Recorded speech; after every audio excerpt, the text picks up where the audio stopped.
நமக்கு டேலண்ட் இல்லைன்னு யாருங்க சொன்னா? நம்ம டேலண்ட்டுக்கு ஏற்ற காம்படிஷன் ஒலிம்பிக்ல இல்ல.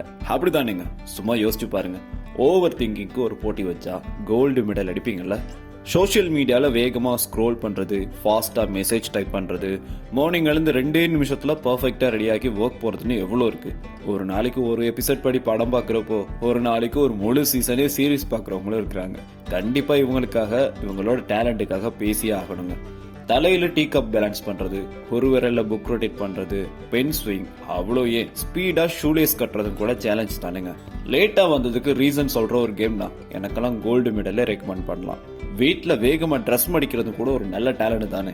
சின்ன வயசுல lemon the spoon, musical chair, யானைக்கு கண் வைக்கிறதுன்னு விளையாடி ஃபர்ஸ்ட் பிளேஸ் அடிச்ச நம்ம திறமையெல்லாம் கட்டி போட்டுட்டாங்கன்னு நினைக்கும் போது சரி அதை விடுங்க, பாத்துக்கலாம். வேகமா வெங்காயம் வெட்டுறவங்க எல்லாம் பார்க்கும்போது நீங்க இங்க இருக்க வேண்டிய ஆளே இல்லப்பான்னு தோணும். டேலண்ட் தானேங்க. நல்ல கிரௌடான பப்ளிக் பிளேஸுக்கு நடுவுல யார் மேலேயும் படாம வேகமா நடந்து போறது, சில்லறை கடை ஷாப்பிங் பேக் முடிச்ச உக்குறதும் கூட அவ்வளோ ஈஸி கிடையாதுங்க. இந்த மாதிரி கேம்ஸ் எல்லாம் ஒலிம்பிக்ல சேர்த்திருந்தா நம்மளும் சாதிச்சிருப்போம்ல. என்ன பண்றது, நம்ம ஜெயிச்சிருவோம்னு பயந்துட்டாங்க. ஒலிம்பிக் நம்மளை மிஸ் பண்ணிருச்சுன்னு கடந்து போயிட்டே இருப்போம்.